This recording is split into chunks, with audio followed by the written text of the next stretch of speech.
Olá, meu nome é Marcos Carvalho Lopes e esse é o podcast de Filosofia Pop.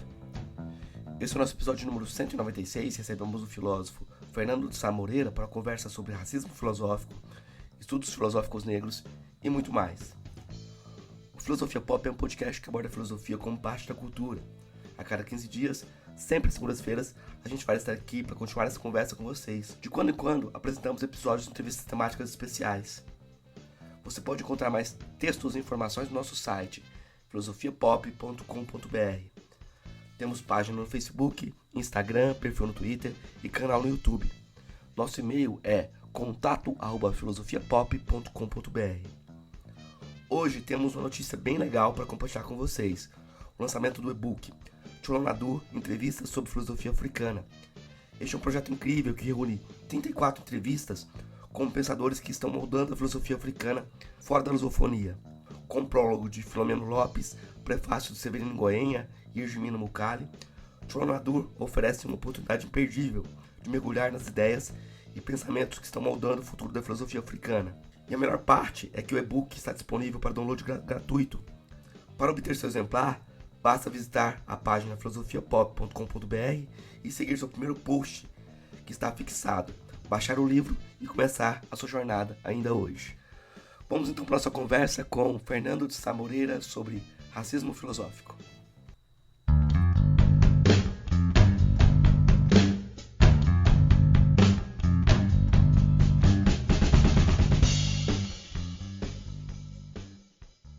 Hoje a gente recebe, direto do Rio de Janeiro, o professor Fernando de Sá Moreira. A gente já conversou com ele aqui há um tempo atrás sobre o William Amo, que é um episódio também muito importante também para o pessoal que trabalha em filosofia no Brasil, o pessoal que trabalha com questões sociais no Brasil.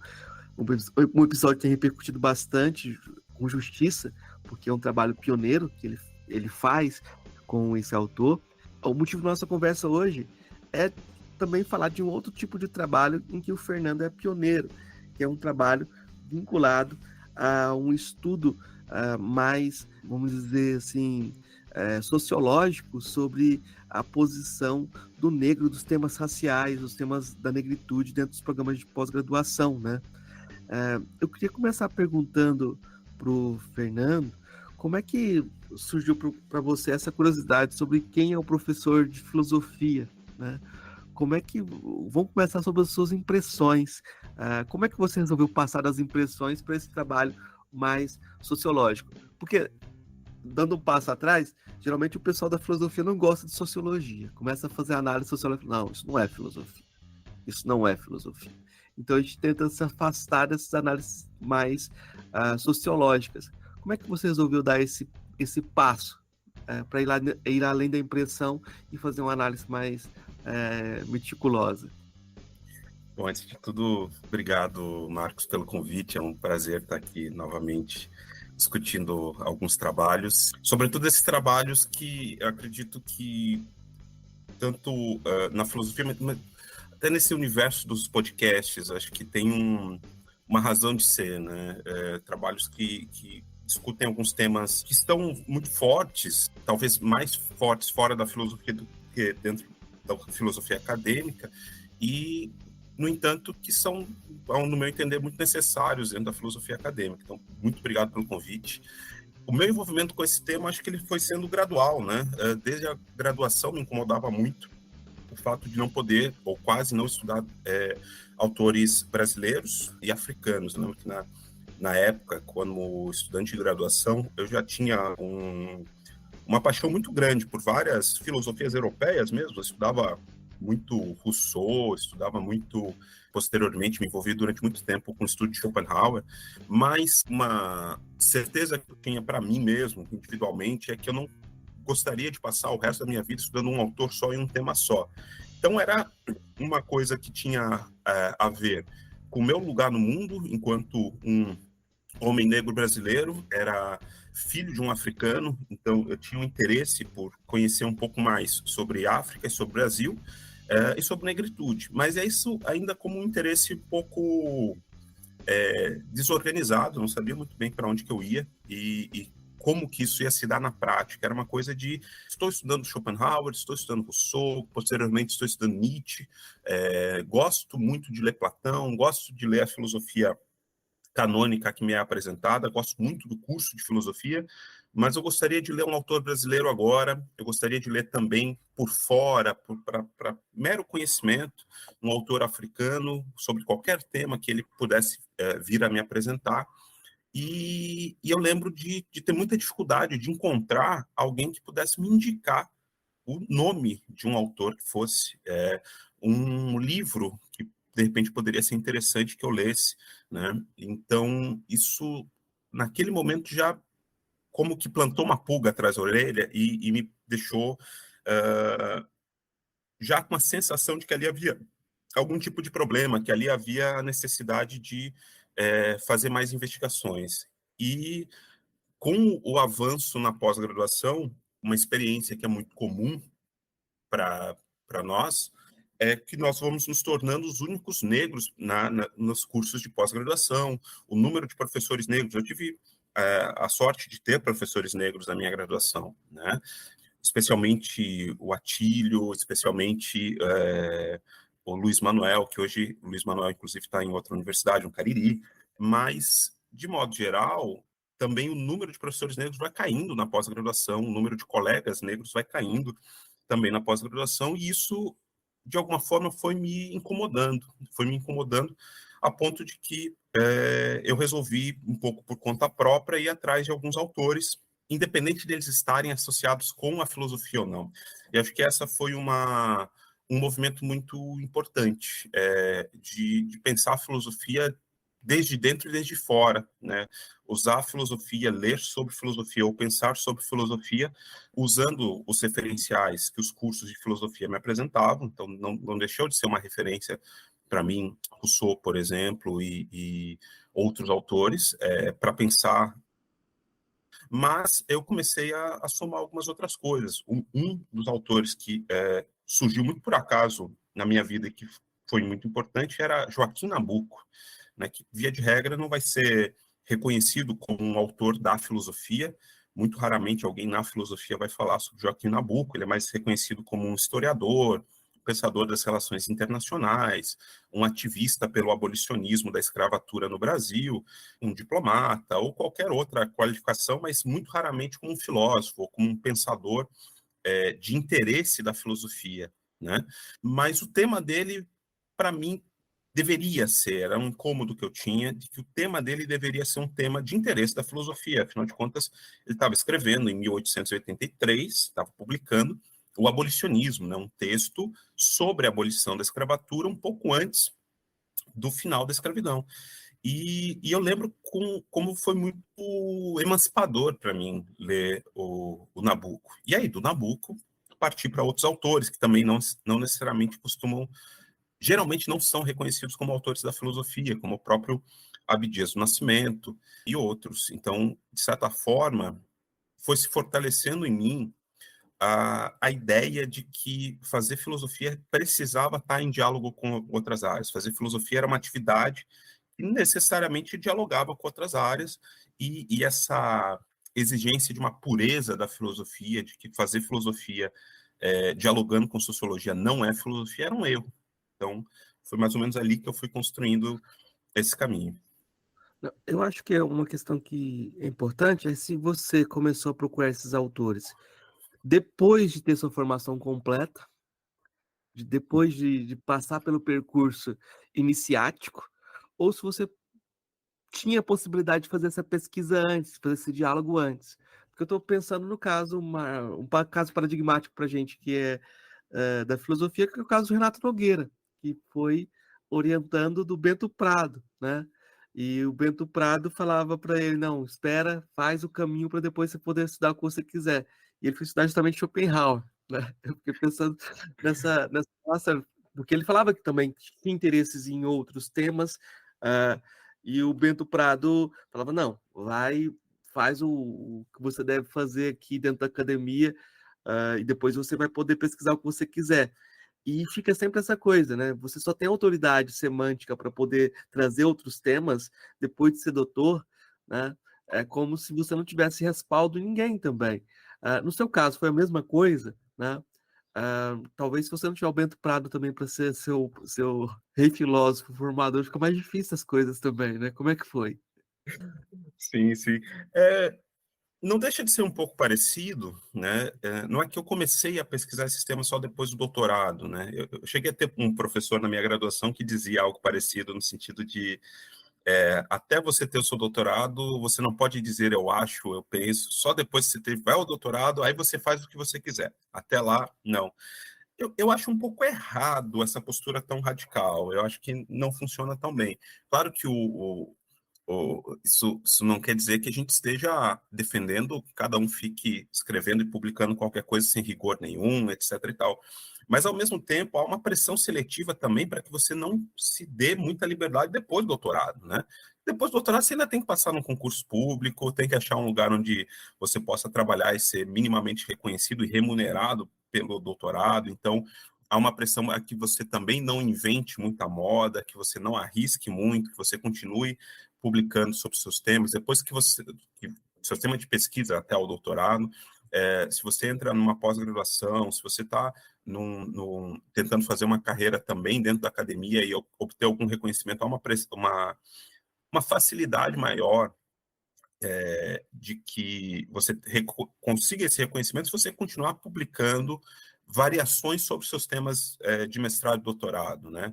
Eu fico olhando, até hoje, meu artigo mais reconhecido é um artigo que eu escrevi no mestrado, mais citado, né? É um artigo que eu escrevi no mestrado que era para ser parte da minha dissertação e não foi, calhou de não ser porque acabou sendo um pouco desviava um pouco do tema central da dissertação. Meu orientador me recomendou a retirar e publicar como artigo independente. Retirei, melhorei um pouco ele, um artigo sobre a linguagem em Nietzsche e Schopenhauer, e calhou de publicar numa revista importante de Nietzsche, e tudo bem, mas é um artigo muito do início da minha carreira, inclusive, né, como pesquisador, então, muito limitado no seu alcance e na sua originalidade, né? Mas é um artigo bom, eu gosto dele. No entanto, eu fico olhando a repercussão que ele tem e pensando que se eu continuasse fazendo experiências semelhantes, pegando pedaços do meu doutorado e publicando ele infinitamente com pequenos acréscimos, talvez eu tivesse hoje muito mais reconhecimento como pesquisador de Nietzsche, por exemplo, ou de Schopenhauer, por exemplo, do que como alguém que está pensando temas sobre raça, racismo e filosofia. Não sei, estou chutando aqui, mas o fato é que fazer essas viradas na sua produção, fazer essas mudanças de percurso na sua produção, tem um preço, independente de qualquer coisa, do reconhecimento que pode ter ou deixar de ter, tem um preço, e o preço é difícil de encarar. No meu caso, como já sabia que eu não queria passar o resto da minha vida estudando os mesmos temas e variações dos mesmos temas, e que eu gostaria, e para mim era importante colocar autores para dialogar, e colocar questões em diálogo, eu tentei desde a graduação levar leituras paralelas, mas elas não aparecem na minha produção. Então, de fato, ou elas aparecem como notas de rodapé na minha produção, né? Então, Joaquim Nabuco, eu vinha lendo desde Kwame Piá, melhor dizendo, eu vinha lendo desde a graduação na casa de meu pai, né, um filósofo que vive ali entre Gana, Estados Unidos e Inglaterra. Eu vinha lendo desde a graduação e ele aparece aqui ou ali como nota de rodapé de alguma coisa. Joaquim Nabuco também, dali a pouco aparece como nota de rodapé de alguma coisa que eu estou produzindo, seja sobre Nietzsche, seja sobre Schopenhauer, seja sobre outros temas. Quer dizer, as leituras estavam lá, as questões, o meu interesse em, de repente, expandir isso estava lá, mas, ao mesmo tempo, conseguir o espaço para poder dizer as coisas com mais liberdade. Claro que chegar ao doutorado, terminar o doutorado, me garantiu um pouco mais. Então, não tenho nenhum motivo para rejeitar meu doutorado. Gosto muito dos temas que eu trabalhava com Schopenhauer e Nietzsche, que eu trabalho, questão do caráter, questão da identidade pessoal nos autores alemães do século XIX. Acho um tema extremamente interessante. Agora, que de fato há uma certa virada na minha produção, pelo menos nas publicações, naquilo que você consegue ver das publicações saindo, tá ali. Só que não poderia, eu acho que a grande questão é que eu não poderia ter feito essa virada, se ela não tivesse ali como que em germe, desde a minha graduação, nessas leituras paralelas, nesse interesse em não ficar preso num autor. Eu vou fazer outra pergunta que talvez a gente está fazendo quase uma autoanálise ali, porque se a gente está fazendo sociologia da filosofia, vamos Vamos adensar fazer um uma pouco. psicanálise da filosofia. É quase, mas acaba sendo quase inevitável. Você pega os textos do Bourdieu sobre filosofia, ele faz esse jogo também. Mas eu acho interessante pensar o lugar de onde você veio. Você não veio de Universidade Central, das pós-graduações que mandam na filosofia do Brasil. O fato de você ter vindo de uma universidade estadual no oeste do Paraná, né, te coloca numa posição diferente dentro dos debates, dos lugares de onde vêm os debates. E você consegue ver como essas posições centrais se movem, né? Você tem essa perspectiva de um lugar diferente, né? Eu acho que isso faz. Quem está no centro talvez não perceba, não se perceba, né? Quem está nesses pontos centrais. E outra coisa que eu acho importante, diferente porque uma pessoa uma pessoa negra que tem o capital cultural que você tem também não é tão comum. Eu estou dizendo no domínio de línguas, sabe? Isso te dá um capital cultural também para poder investir em outras áreas que talvez uma pessoa que não tem esse domínio não tivesse o mesmo respaldo, né? Eu acho que eu queria que você comentasse um pouco sobre isso, porque acho que é interessante localizar-se também, né? Sim, sim. Não, exatamente, eu estava até. Essa pergunta me lembrou de uma conversa que eu tive muito recentemente com a minha namorada, que ela é da USP, né? Ela fez toda a graduação dela, mestrado e doutorado na USP, e a gente estava conversando sobre o lugar, por exemplo, da USP ou de outras universidades. Hoje eu me encontro na Federal Fluminense, que é uma das maiores do Brasil, que está localizada no Sudeste, tem uma rivalidade ou uma disputa, talvez, com outras universidades que podem ou não, que na filosofia às vezes tem um pouco mais de reconhecimento nacional do que a UF, etc. Mas, de qualquer forma, a UF está muito bem localizada no Brasil em termos de produção de conhecimento, inclusive de produção de conhecimento dentro da filosofia, né? E aí, ao conversar com ela sobre a USP, nós, na verdade, estávamos conversando sobre perspectivas de trabalho. Recentemente, me pediram para gravar um vídeo para os alunos de graduação da UniOeste, da universidade onde eu me formei, né?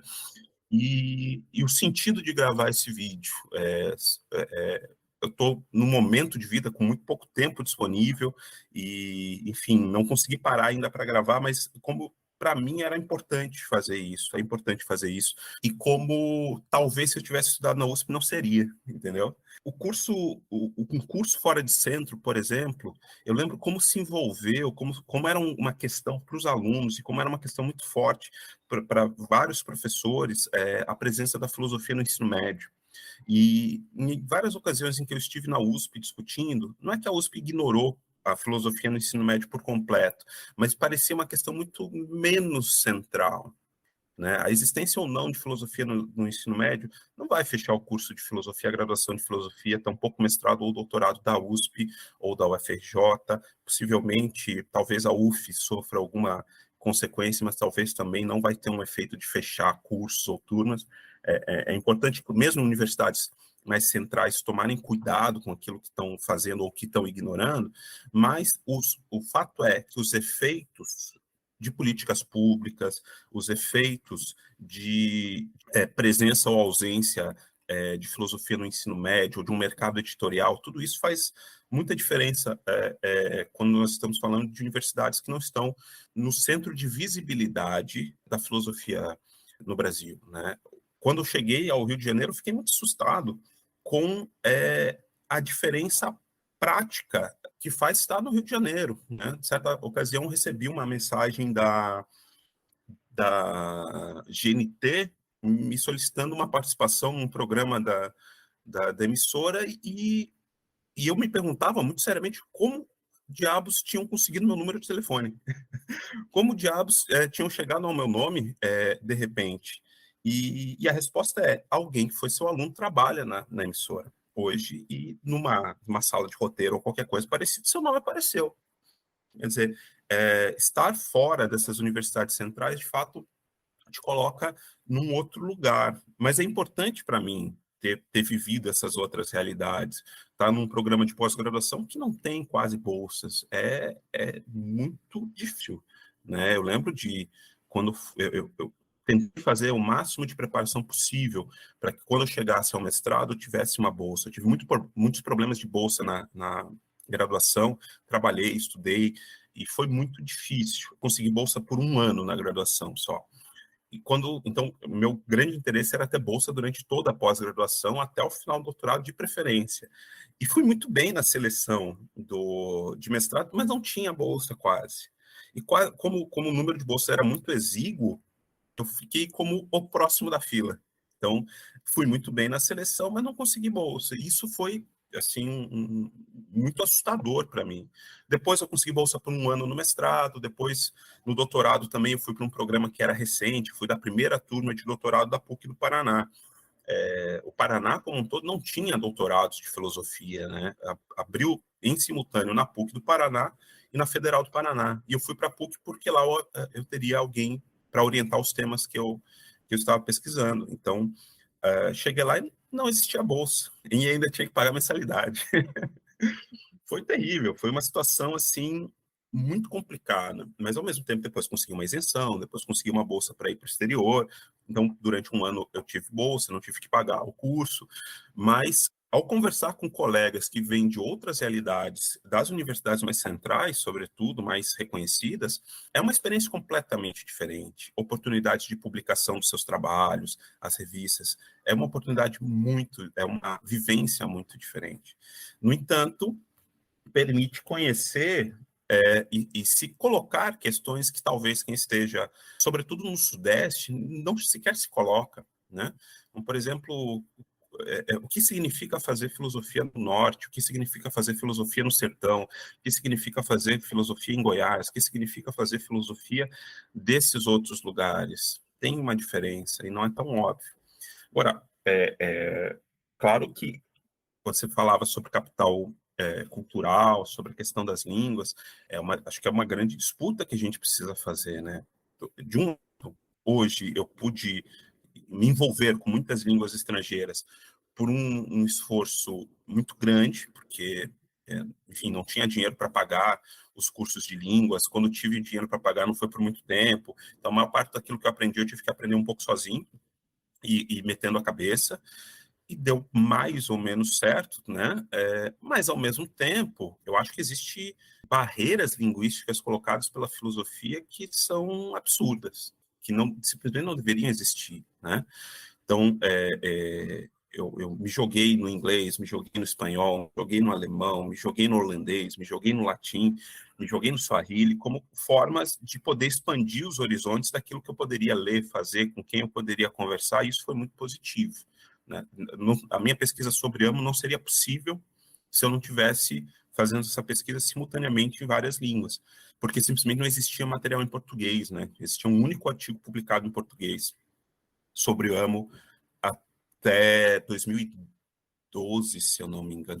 Não, acho que o primeiro artigo publicado foi em 2018. Em 2012, mais ou menos, foi quando começaram a aparecer notas de rodapé em dissertações, em teses de alguém que estava falando sobre outra coisa e mencionava a existência de AMO porque tinha lido em algum lugar. Quer dizer, então, isso me abriu um horizonte que a maior parte das pessoas no Brasil não tem, sobretudo a maior parte das pessoas negras não tem. Né? Então, como como um homem negro, eu me vejo muito, assim, fico muito feliz de ter podido fazer isso até agora. Mas, ao mesmo tempo, eu olho, por exemplo, com muito maus olhos a resistência que os cursos de filosofia, os programas de pós-graduação em filosofia têm em relação ao espanhol. E eu olho com muito maus olhos porque é isso, né? Há a sensação de que o espanhol não é uma língua digna da filosofia. Né? Não é só uma questão de ser próximo ou não, porque se nós tivéssemos, aproveitando o fato dela ser próxima ao português, uma política séria de valorização da língua espanhola nos cursos de filosofia, nos programas de pós-graduação em filosofia, nós teríamos certamente um intercâmbio muito grande de publicações com esses países, seja na América Latina, seja na própria Europa, por exemplo. A gente abriria um horizonte muito grande de absorção dos trabalhos estrangeiros e de publicação também.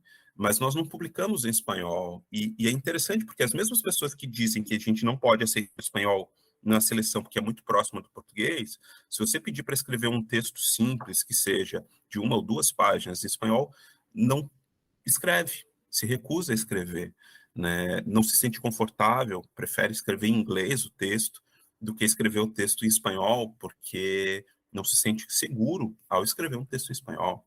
Quer dizer, é uma realidade muito estranha e, ao mesmo tempo, muito excludente. Eu acho que não só em relação às pessoas, por exemplo, que poderiam acessar a pós-graduação com um efetivo aproveitamento da língua estrangeira ao discutir em espanhol, como também dos temas, entende?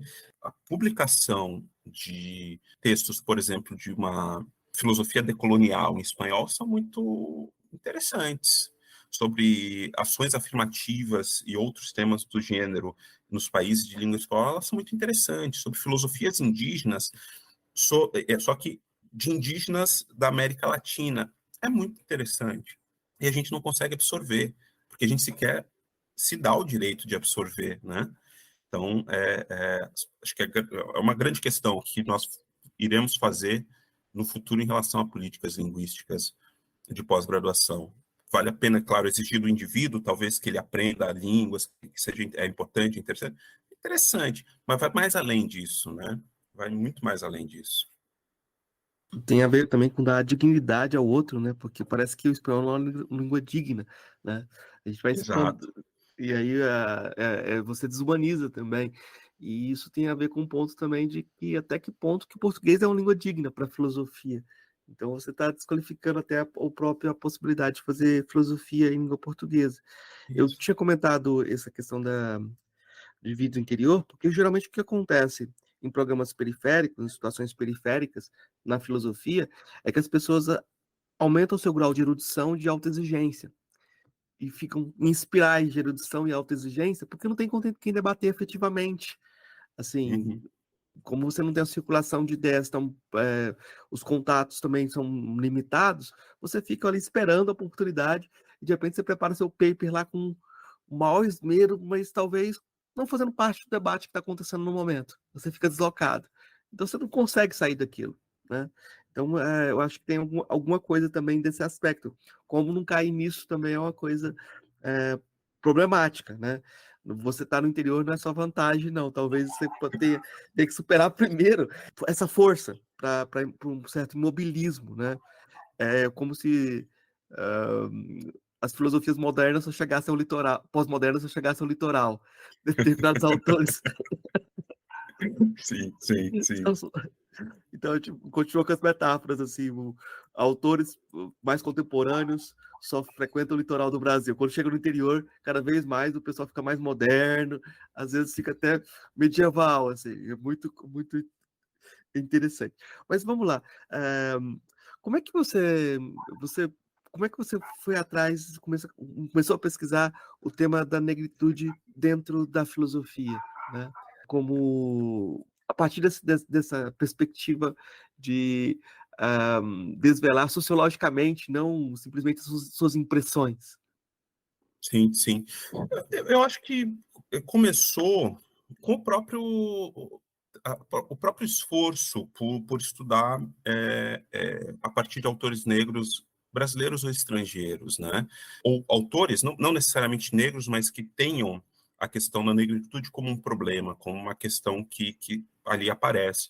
Então, o Joaquim Nabuco foi um pontapé inicial de um autor branco falando sobre a abolição da escravatura, e depois, lembro que eu fui convidado para falar sobre Joaquim Nabuco na Tecnológica Federal do Paraná, e acho que foi um movimento muito interessante. Fui convidado pelo Ivo Queiroz, que é professor de filosofia aposentado já da Tecnológica Federal, e é uma figura que fez um movimento semelhante. Eu acho que até o trabalho dele merece um olhar especial, né? Ele fez a sua formação em filosofia, ele é uma figura histórica do movimento negro e do samba em Curitiba, e ao sair para a pós-graduação, ao avançar na pós-graduação, ele fez, salvo engano, o doutorado dele num programa interdisciplinar. Então, ele fez esse movimento de sair da filosofia para poder falar de filosofia sob outros olhares. É um movimento, na verdade, muito comum em quem se propõe a falar sobre filosofia brasileira, afro-brasileira e africana, por exemplo, né?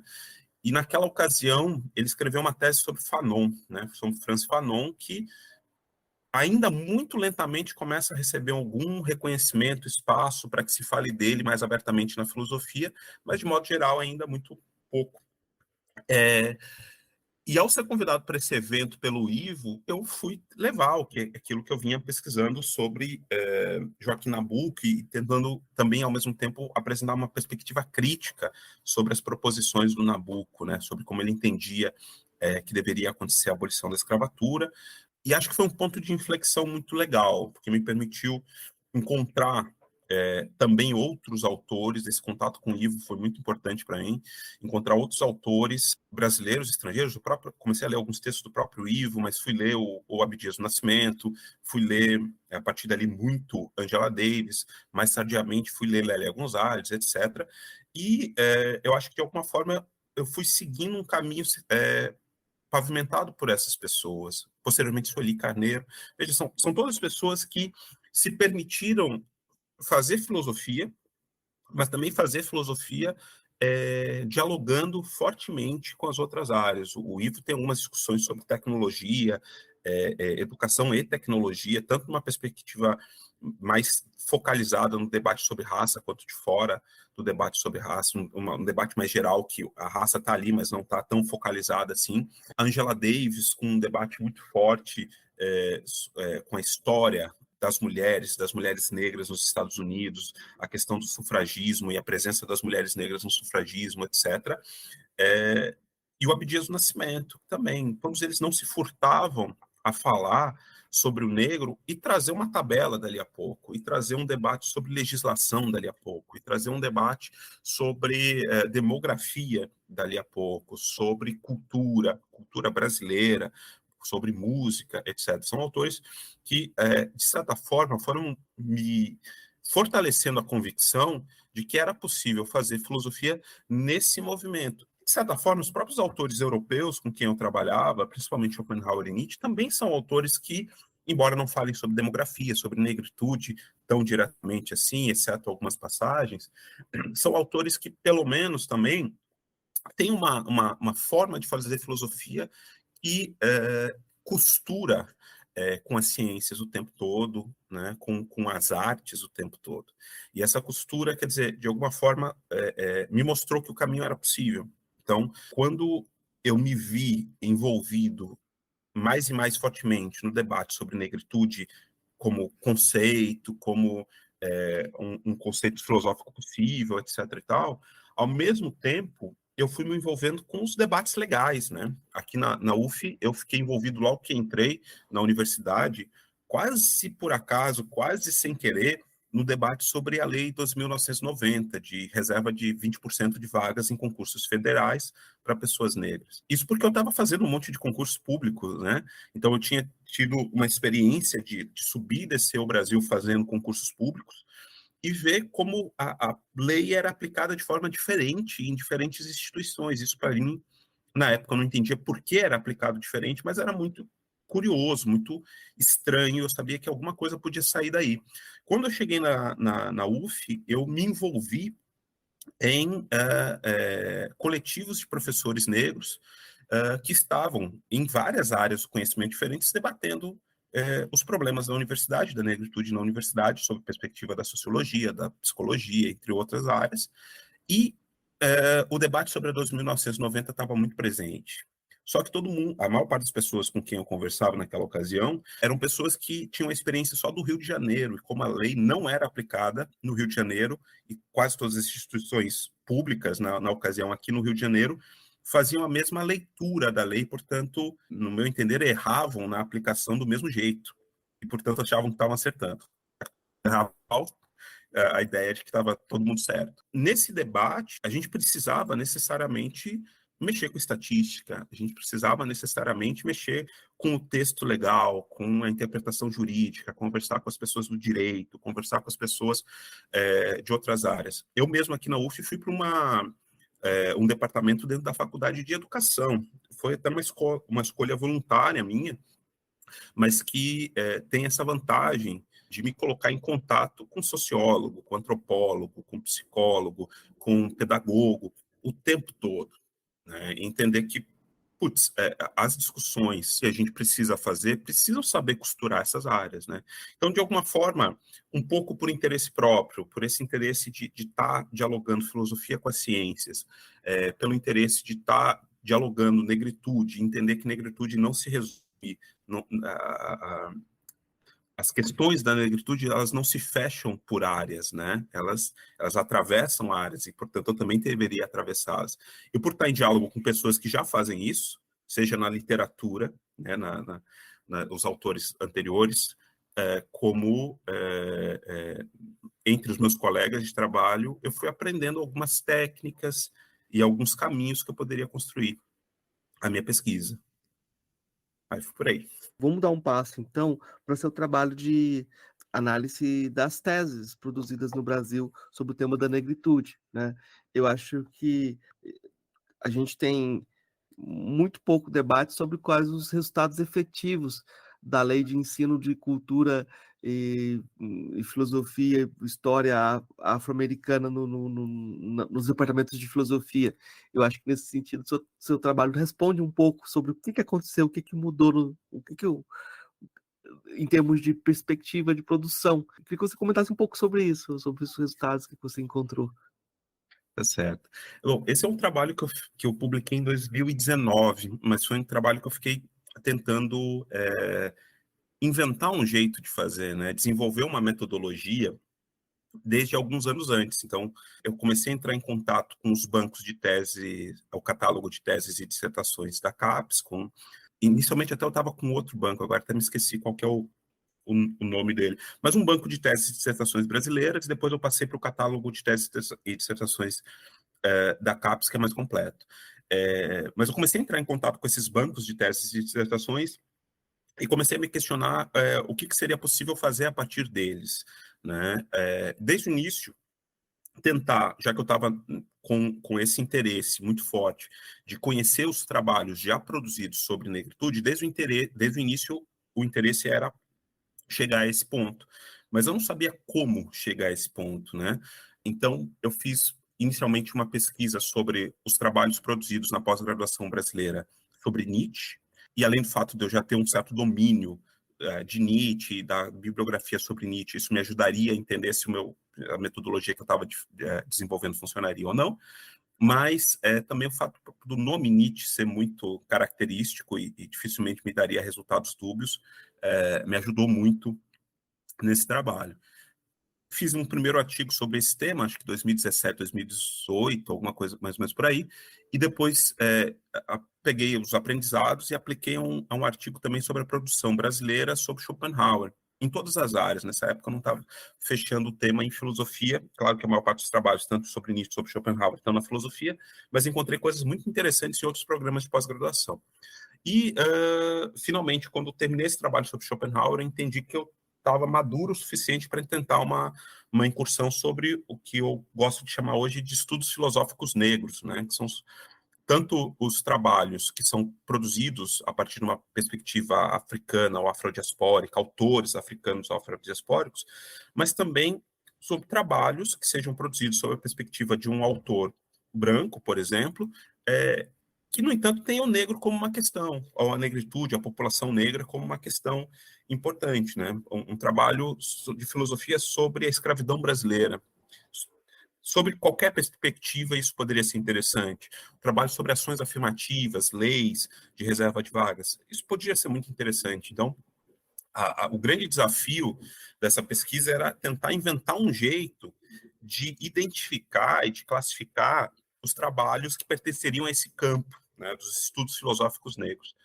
Aí foi assim, um grande laboratório, né? Eu passei meses experimentando formas de fazer isso, até o momento em que eu consegui desenvolver uma certa metodologia. E aí o resultado final era mais ou menos já esperado, mas é interessante quantificar, né, que, na melhor das hipóteses, 0,5% das 10 mil teses e dissertações que existiam no banco de 1987 até 2018, 0,5%, cerca de 50 teses ou dissertações, poderiam ser classificadas como estudos filosóficos negros.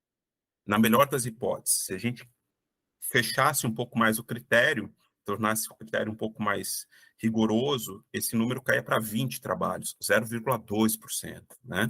Uma das coisas que eu acho muito interessante de observar, para além do número em si, é que quase todos esses trabalhos eram de 2014 para frente. Né? Existiam alguns trabalhos prévios, existem trabalhos prévios, como esse banco começa em 1987, por exemplo, não entrou o trabalho da Helena Teodoro, que é de 85, se eu não me engano, é um pouco anterior, mas há alguns poucos trabalhos ali na década de 90, algumas coisas muito interessantes que saíram do radar, que as pessoas passaram um pouco batidas, mas a maior parte dos trabalhos eram de 2014 para frente, em algumas poucas universidades. Me chamou muito a atenção que os programas de mestrado acadêmico foram mais... os programas de mestrado profissional, que era uma novidade até poucos anos atrás, em filosofia, foram aparentemente um pouco mais receptivos, pouco mais receptivo. Não é também dizer que os programas de mestrado profissional são um paraíso em que as produções sobre os estudos filosóficos negros saem a todo ano, a todo momento. Né? Em qualquer programa de pós-graduação que se olhe, a situação é um pouco frágil. Tem alguns pouquíssimos trabalhos, esses programas estão espalhados pelo Brasil, etc. E tal, mas alguns desses trabalhos justamente usaram como uma justificativa para poder defender um trabalho sobre negritude dentro da filosofia, a Lei 10.639. Então, acho que a Lei 10.639 teve um efeito ainda muito reduzido nos cursos de filosofia e nas pós-graduações em filosofia. Um efeito positivo que teve foi que é um marco legal importante para defender a legitimidade do trabalho. Né? A filosofia precisa discutir a partir da Lei 10.639, querendo ou não. E quando isso é apresentado dentro de um projeto de pesquisa, acaba um pouco a contragosto, às vezes, mas acaba ganhando um pouco mais de peso. Né? Não foi a única lei nesse sentido, mas é uma lei importante.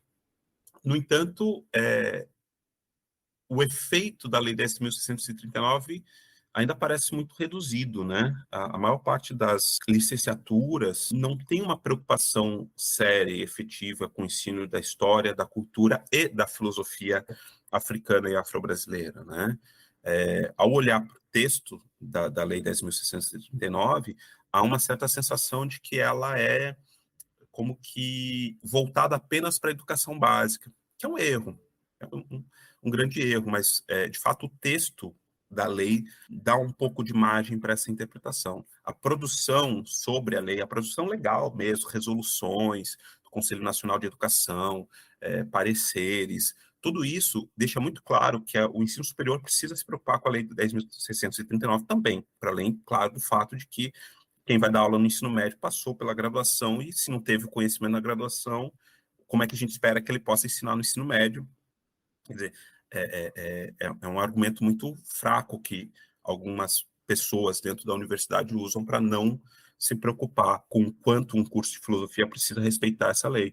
Mas, mesmo assim, você tem uma produção de resoluções, uma produção legal e infralegal que garante que ela deveria ser respeitada. Mas, enfim, o caminho ainda é muito longo. Alguns efeitos podem se sentir, mas o caminho ainda é muito longo. A gente tem leis para inglês ver desde muito tempo no Brasil, principalmente quando as pessoas não querem modificar suas práticas, né? Mas um dos argumentos que as pessoas utilizam, assim, alguns mandarins da filosofia utilizam em relação às filosofias africanas, às filosofias negras, é que não se interessam por esses temas. O importante é que existam negros nas pós-graduações. Sim, sim, sim, sim, sim. Existem negros nas pós-graduações? Então... Pois é, essa é uma questão.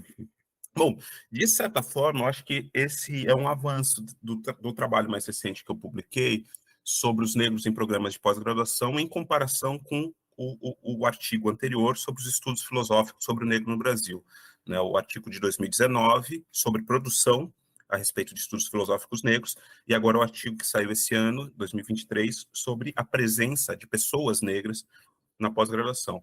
De fato, uma coisa interessante de observar é que negros na pós-graduação no Brasil são uma estimativa aí, porque existe uma certa margem de erro, porque tem uma subdeclaração muito grande, é um problema grave de que os programas não declaram os seus estudantes, muitos programas não declaram, às vezes, nenhum estudante ou quase nenhum estudante, mas entre os declarados, entre estudantes declarados, negros são por volta aí de 20 a 25% no Brasil.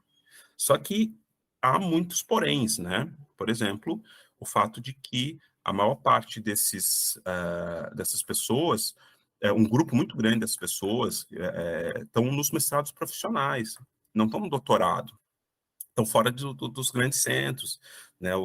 As universidades centrais, com maiores notas, com maiores recursos, também ou não declaram quase ninguém, né?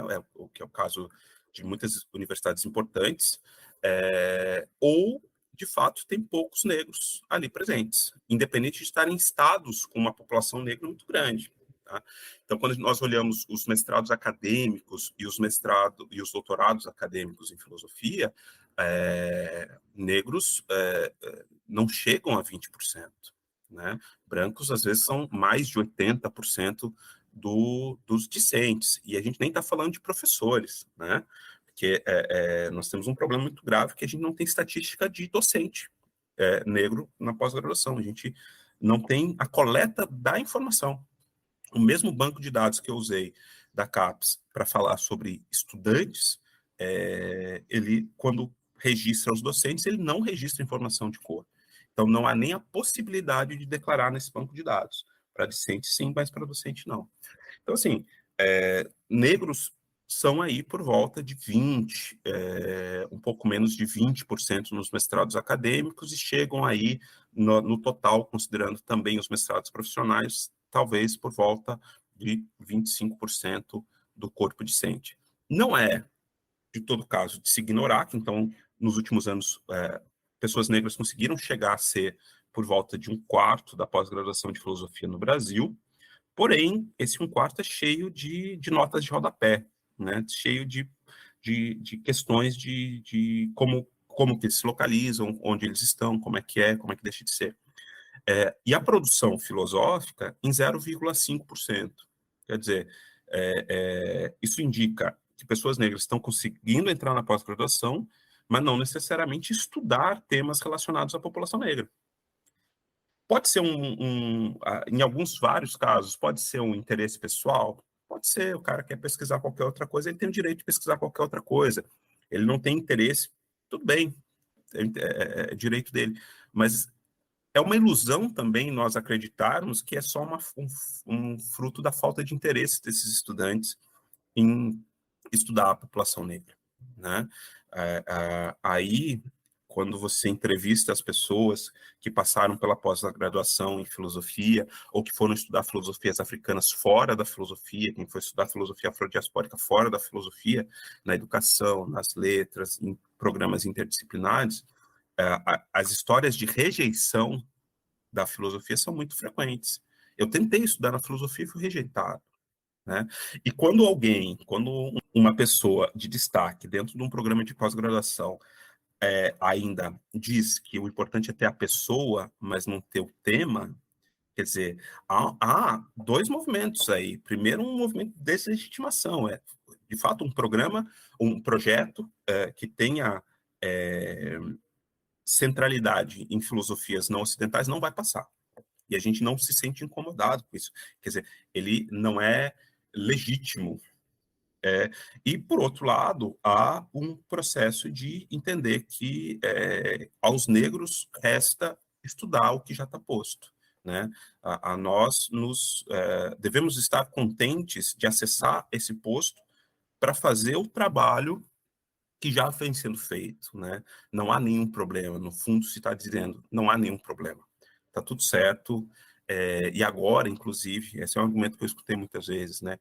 Não, está tudo certo, a pós-graduação está aí, a pós-graduação em filosofia aumentou, ampliou no Brasil nos últimos anos, que é muito bom, melhoraram as notas, há mais revistas melhor qualizadas, inclusive, e agora, inclusive, as pessoas negras estão entrando, então não temos problemas, não há problemas efetivos, as coisas estão se encaminhando já para uma solução pacífica e gradual de qualquer problema que eventualmente tenha existido no passado. Que é um grande erro, né? A gente tem um bom exemplo no movimento das mulheres organizadas na filosofia, que tem promovido teses e o trabalho e tal. Só que nada semelhante aconteceu em relação à produção negra também, né? Isso é um dado muito forte, assim, como não existe uma organização em torno dos trabalhos da produção acadêmica negra, né? Você falou algo importante, que a gente não tem dados sobre os professores. E uma das coisas que chama atenção também é que muitas vezes esses professores negros não estão no departamento de filosofia. Você mesmo está no departamento, na pós-graduação em filosofia, mas não está no departamento de filosofia, né? Então, como essa autoimagem é produzida a partir de concursos públicos, tem um monte de questões. Eu queria perguntar primeiro, qual vai ser o seu passo nessa seara de investigação em diálogo com a sociologia? Qual vai ser as suas próximas questões que você vai desenvolver? Dá para antecipar um pouco sobre isso? Claro, claro. Pois acho que essa é uma das grandes questões, né? Uma das coisas que eu tenho tentado mostrar em alguns trabalhos é como, pelo menos comparada a outras ciências humanas, a filosofia tem uma tendência endógena muito forte. Ou seja, a gente funciona no sistema meio de pirâmide, né? Você faz a graduação de filosofia para fazer o mestrado em filosofia, para fazer o doutorado em filosofia, para um dia você dar uma aula num curso de filosofia, formando novos professores e mestres e doutores em filosofia. Tá, tudo bem.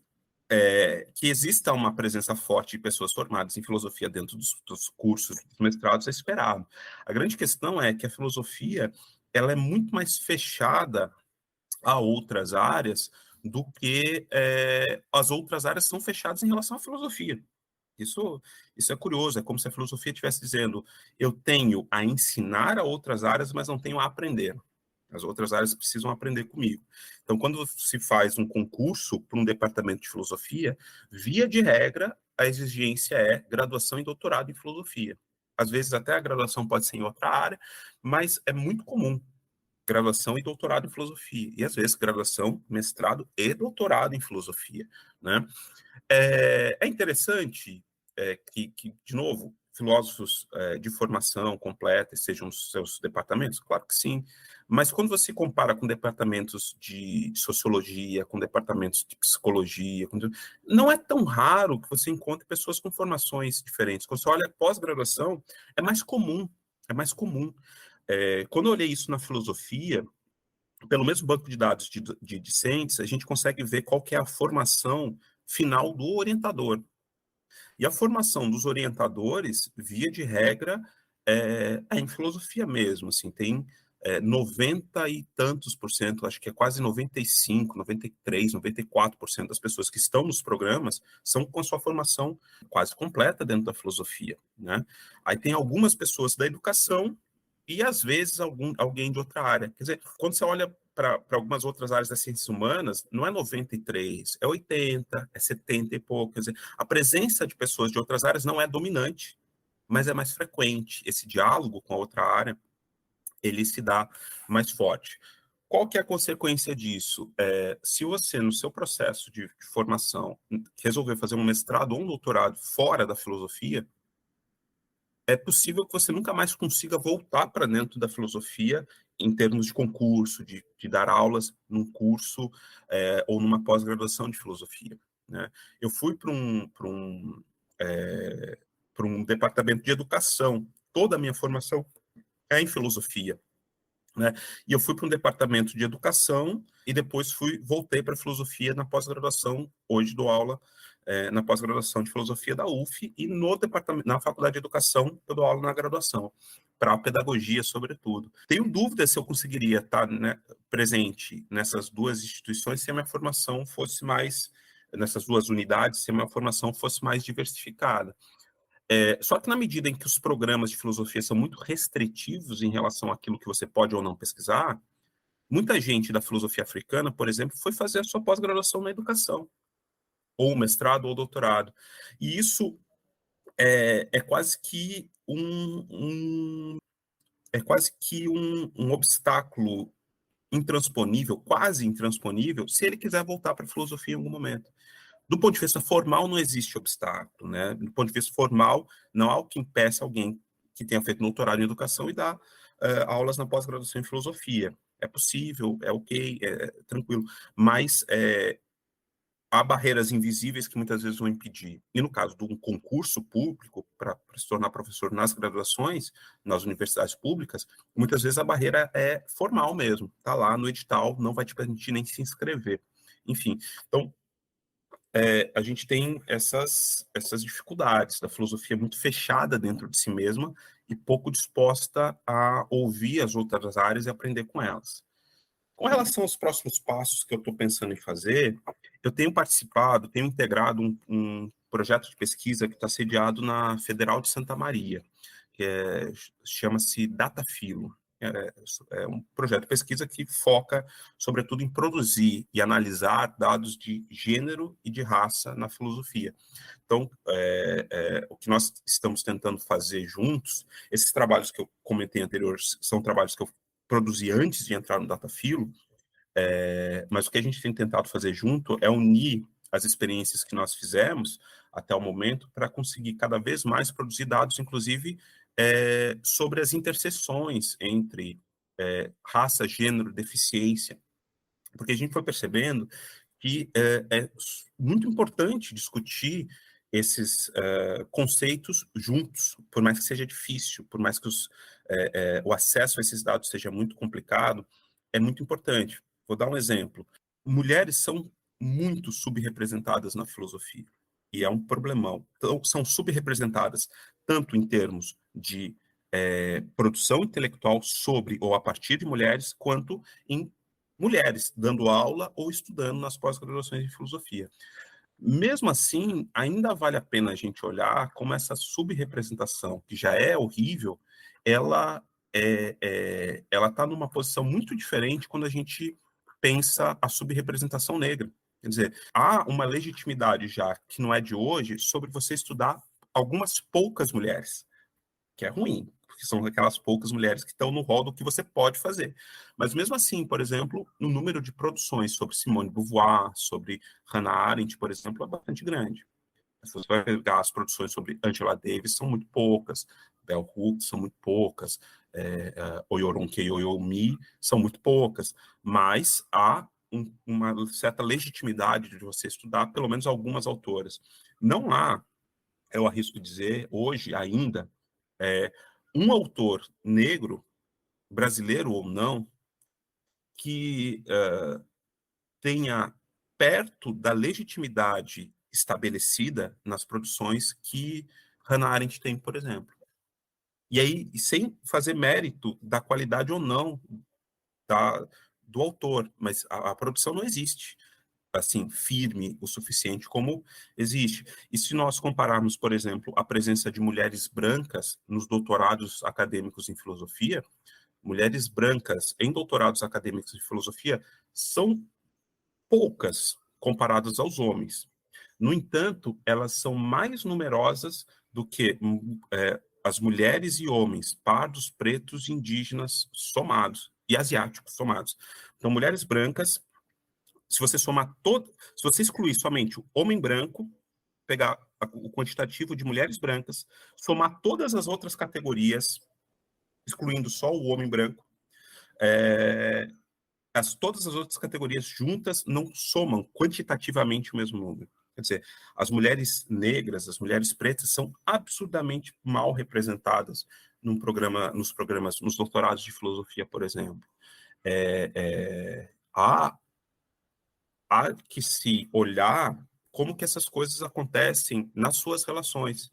Né? No artigo que eu produzi sobre negros nos programas de pós-graduação, eu aproveitei para falar um pouco sobre pessoas com deficiência, que é algo que talvez um dia eu vou tentar me aproximar mais e debater mais. Eu ainda não tenho propriedade suficiente para me sentir confortável de produzir um texto só sobre pessoas com deficiência ainda.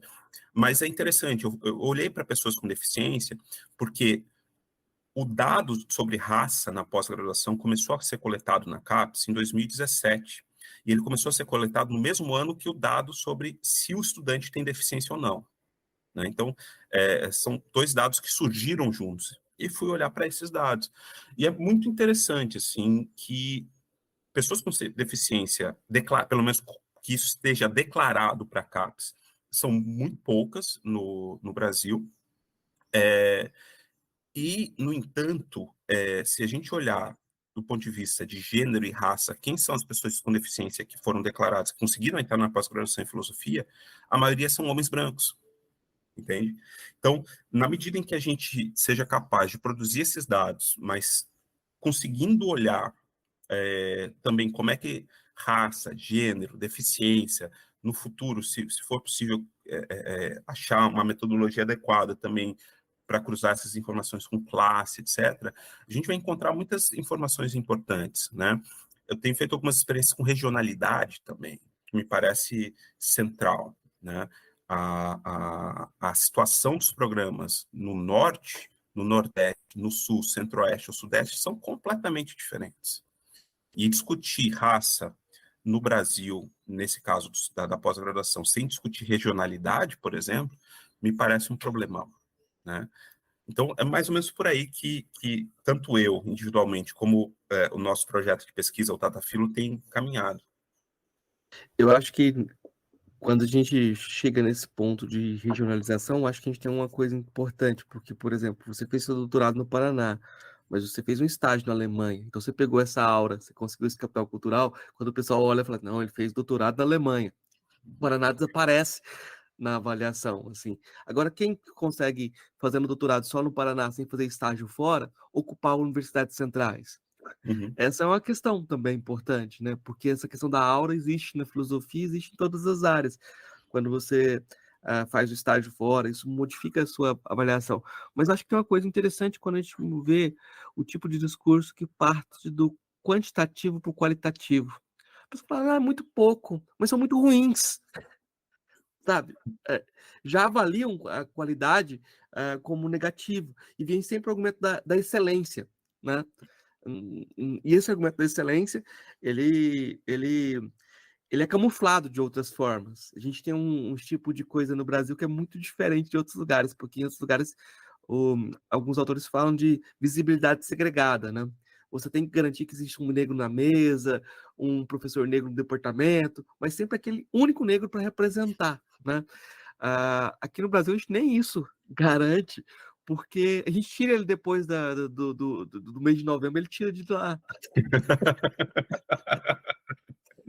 A gente faz um número especial da revista, só que a gente não avalia os artigos, a gente coloca uma comissão fora para avaliar, porque a gente sabe que aquilo lá não é filosofia, sabe? Você joga fora. Não, deixa o pessoal chamar um editor convidado, ele mesmo faz a seleção dele ali, porque a gente não vai meter a mão nisso, né? E aí a gente não lê isso, a gente não modifica nossos currículos. Então é como se fosse pior que a visibilidade segregada, a gente tem a invisibilidade segregada aí. Pois é, pois é.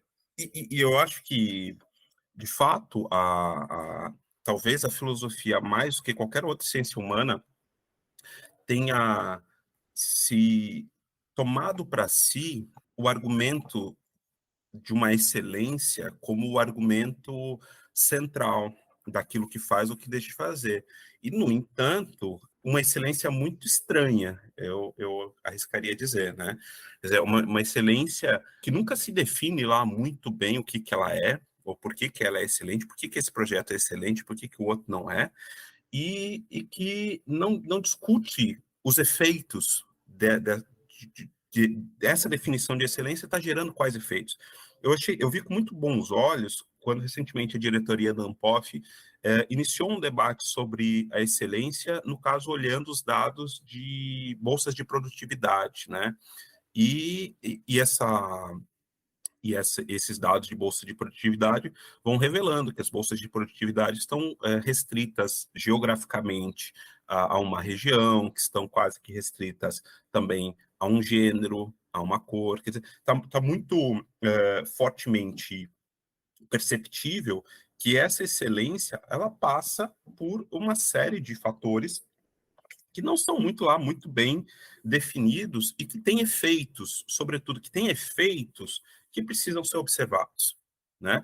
E, por exemplo, me causou muita estranheza quando esse debate foi iniciado, da reação que ele teve, né? Quando o Érico, que é presidente da Anpof atualmente, publicou um texto sobre excelência, eu conversei depois com ele, assim, eu acho que os argumentos melhor, a forma argumentativa que ele escolheu, alguns detalhes de alguns argumentos e o lugar que ele escolheu publicar um texto sobre excelência num jornal de visibilidade no Brasil, exigiria talvez um certo cuidado com algumas coisas que eu acho que ele não tomou, e eu conversei com ele sobre isso, do que eu acho que poderia ser diferente, etc. E tal. De qualquer forma, o debate que ele lança é um debate importantíssimo, entendeu? Como o conceito de excelência pode estar servindo na pós-graduação, e vai para além da filosofia, mas na filosofia também, como uma forma de exclusão, uma forma de engendrar mecanismos de exclusão cada vez mais fortes, né? Mas dá para pensar a excelência de outras formas. É claro que dá, e a gente precisa pensar a excelência de outras formas, mas do modo como está dado, historicamente dado na filosofia. Entende? Do modo como está historicamente dado na filosofia, com os efeitos que a gente pode olhar, perceber, medir, discutir, como que este conceito de excelência aplicado está funcionando. E, por exemplo, me causou muito estranhamento que tenha havido uma mobilização muito rápida de pessoas que eu respeito muito, né? Mas de ex-presidentes da Anpof para como que dizer, olha, tá tudo certo, a gente defende a excelência sim, excelência é uma coisa importantíssima que a gente está fazendo. De novo, não é nenhuma crítica individual aos ex-presidentes da Anpof, que, de novo, conheci alguns pessoalmente, li todos os demais, e tenho bastante respeito por eles e pelo trabalho deles. Mas esse artigo, por exemplo, eu achei muito equivocado, porque de certo modo, deixa de considerar o modo prático, né? Para além da teoria, como de forma prática, o conceito de excelência é usado na filosofia como forma de exclusão e na pós-graduação como forma de exclusão, né? O mesmo argumento, eu venho debatendo há muito tempo a reserva de vagas para negros, indígenas, pessoas com deficiência na pós-graduação, tanto de filosofia quanto fora da filosofia. E o mesmo argumento que existia em relação à reserva de vagas nas graduações, ele é repetido ad nauseam na pós-graduação. Não, mas se a gente fizer ações afirmativas na pós-graduação, vai cair a qualidade. E na pós-graduação nós temos que buscar a excelência. E quando nós enfrentamos esse argumento em relação à graduação, se produziu muitos dados para mostrar que a qualidade dos cursos não caiu, que a nota dos estudantes cotistas não era menor do que a nota dos estudantes não cotistas, que as formas de convivência, de convivialidade, de troca de saberes, de fertilização mesmo dos currículos, que foram possíveis a partir de uma presença diferenciada na pós-graduação, eram muito positivas e criavam uma outra excelência também na graduação, que é desejável na pós-graduação, né? Mesmo havendo toda uma produção e um debate riquíssimo, acumulado de décadas a respeito dos efeitos práticos da pós-graduação, da presença de ações afirmativas nas graduações, as pós-graduações são muito reativas, e reativas com base num conceito abstrato, muito mal definido e excludente de excelência. Quer dizer, como é que a gente trabalha com isso? Como é que a gente vai trabalhar com isso? Isso é uma grande questão. Eu queria só comentar, fazer nota de rodapé, talvez, aqui, sobre o efeito reverso.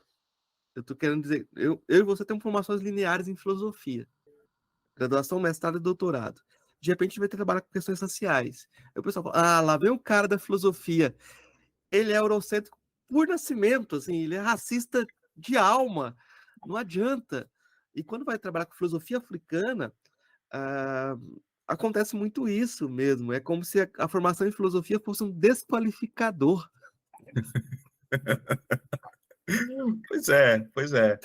Eu acho que essa é uma das coisas que me chamou a atenção, porque eu fui muitos anos professor de educação básica também, né? Como a minha carreira como bolsista em filosofia foi uma carreira fracassada, eu tive bolsas, mas também durante muito tempo não tive bolsas, eu bati muita cabeça em escola, para cima e para baixo, até me firmar como professor de ensino superior, né? De um lado foi muito difícil, né? Porque é isso, trabalhar, estudar ao mesmo tempo, fazer a tese enquanto tem que dar aula para 700, 800 alunos foi um desafio horrível. Eu passava muitas horas em ônibus, boa parte da minha tese foi pensada em pé no ônibus, entre a correção de um trabalho e outro, que eu corrigia dentro do ônibus, às vezes, os trabalhos dos alunos para poder ter tempo, né? Então, foi um período muito difícil.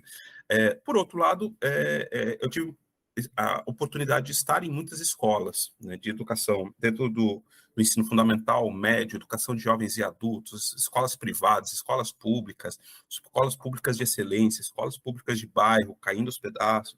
Então, pude ver um pouco de tudo.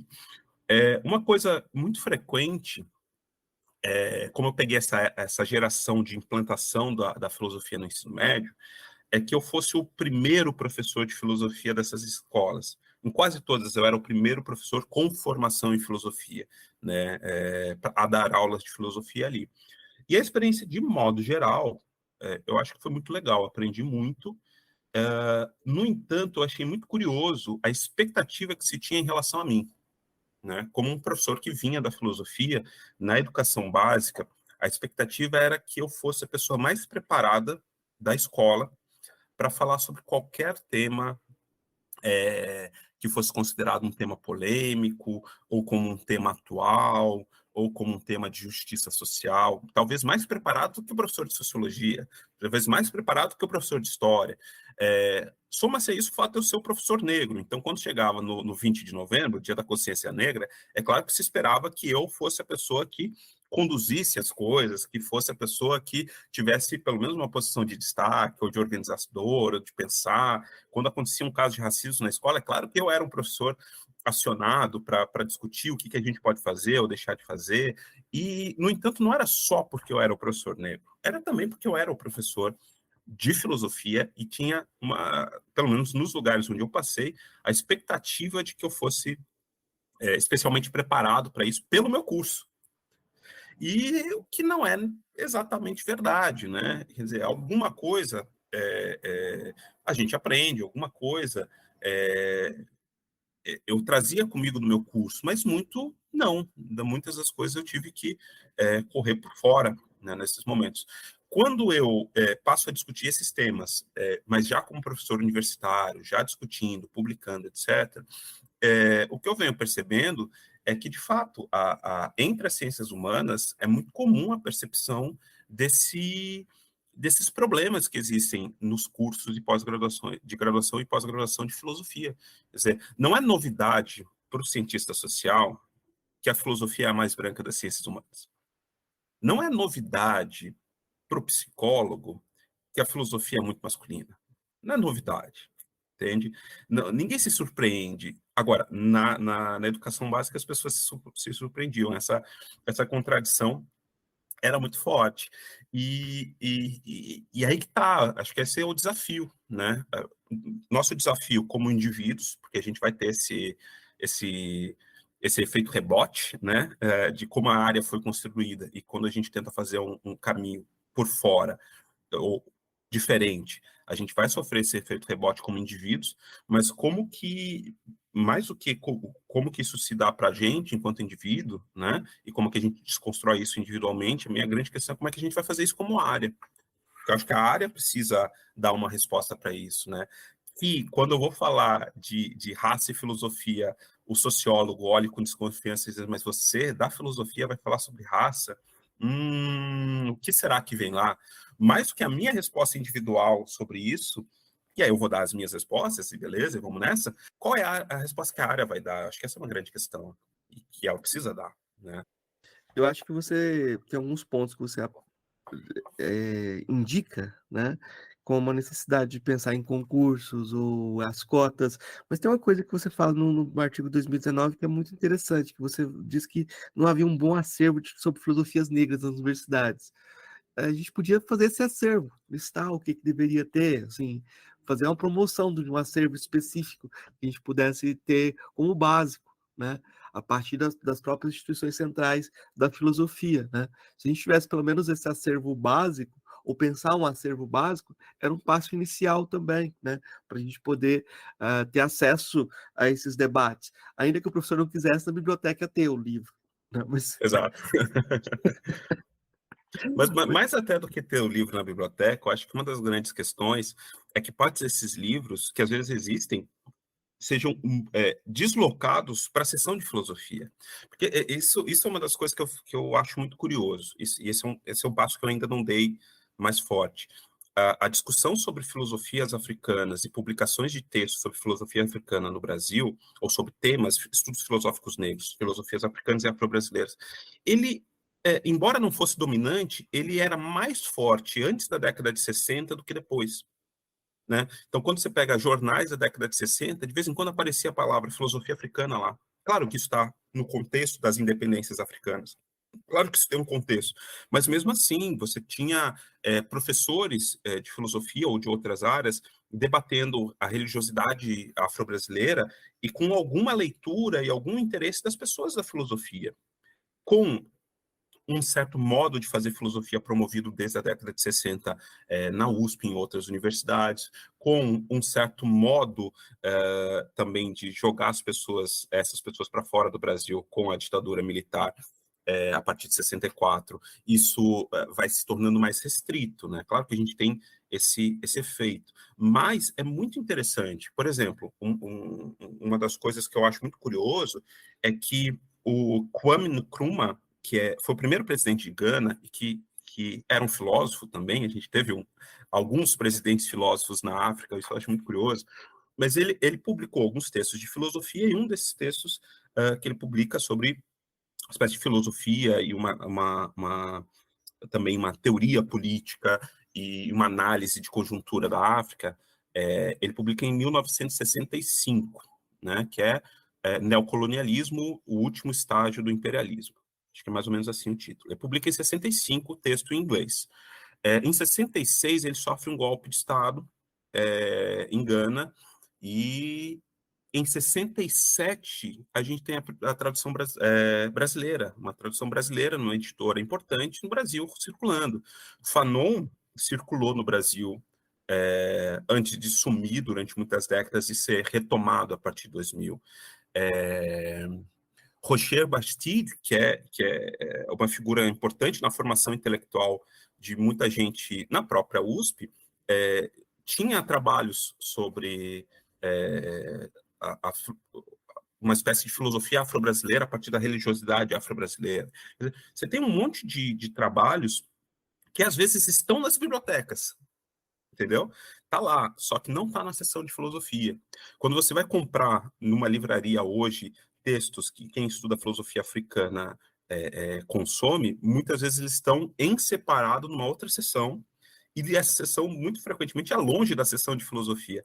Então, acho que há um movimento muito grande que a gente precisa fazer, tanto no sentido de disponibilizar obras que nunca foram disponibilizadas, de fato, traduzir, comprar obras em língua estrangeira para estar nas bibliotecas, nos programas de filosofia, etc. e tal, e, ao mesmo tempo, identificar o que já está lá, mas está escondido, porque o aluno de filosofia não vai frequentar a sessão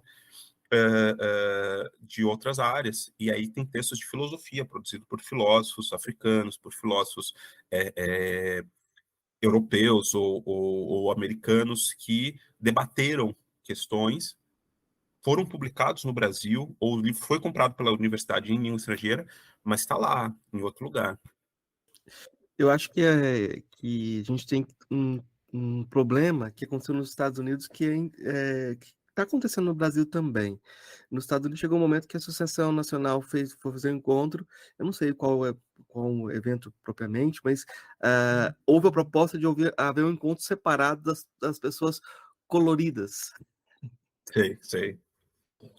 E aí foi uma polêmica grande de você separar o evento principal do evento, né, das pessoas de cor, né? E no último evento da Ampof, os GTs de raça foram muito concorridos, foram muito fortes, o que é muito interessante.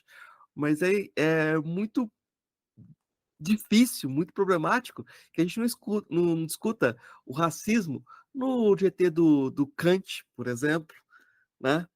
Que isso não seja um tema de debate dos próprios kantianos, que a gente não discuta racismo no GT do Heidegger, que isso seja um tema excluído, e quem falar sobre raça nesses lugares vai ser visto como alguém que. Mas é pior, assim, já acontece assim, se alguém chegar falando de Derrida no GT de Kant, vai ter problema. Então...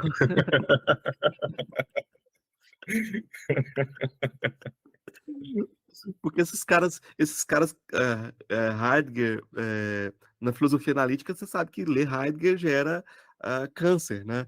Então, essas exclusões internas têm um ponto de convergência na exclusão da questão racial. Então, reforçar o GT de raça em separado me parece uma estratégia equivocada, assim. Não sei se a gente pode mobilizar para que seja diferente, mas para que a gente não aconteça essa guetificação que não modifica o problema geral, né? Eu queria que você comentasse um pouco sobre isso, para depois a gente falar um pouquinho do Amo. Senão a gente fica... Sim.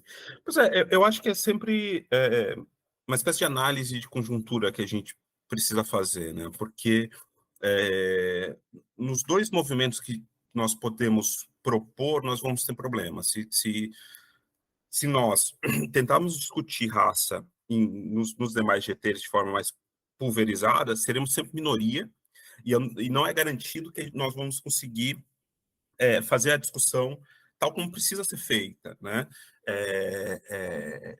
A reação, por exemplo, que é uma das coisas que eu acho muito curiosa, a reação ao momento em que a Universidade de Edimburgo tirou o nome de Hume de um dos seus prédios, a reação no Brasil foi muito forte, foi muito intensa no jornal. Muitos acadêmicos se deram ao trabalho de muito rapidamente publicar textos para dizer não, isso é um absurdo, estão cancelando o Hume, estão jogando fora tudo que o Hume fez, e ele é um cara que tem muitas boas contribuições, etc.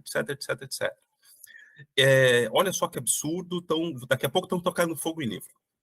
Só que essa reação que aconteceu nesse momento específico, ela não foi uma reação isolada, isso é muito forte, né? E qualquer um que já tenha se proposto a discutir racismo em Kant ou racismo em outros autores, certamente já teve uma experiência de ser, assim, execrado muito rapidamente por um conjunto muito grande de pessoas, como se estivesse propondo